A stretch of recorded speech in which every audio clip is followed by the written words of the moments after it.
Which of the following will have the maximum charge per mass ratio? Option A, alpha particle. Option B, neutron. Option C, proton. Option D, electron. Correct answer is option D, electron.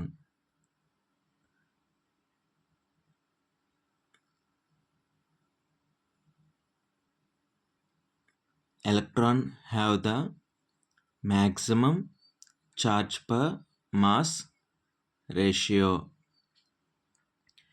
క్రింది వాటిలో ఏది గరిష్ట charge per mass నిష్పత్తిని కలిగి ఉంటుంది?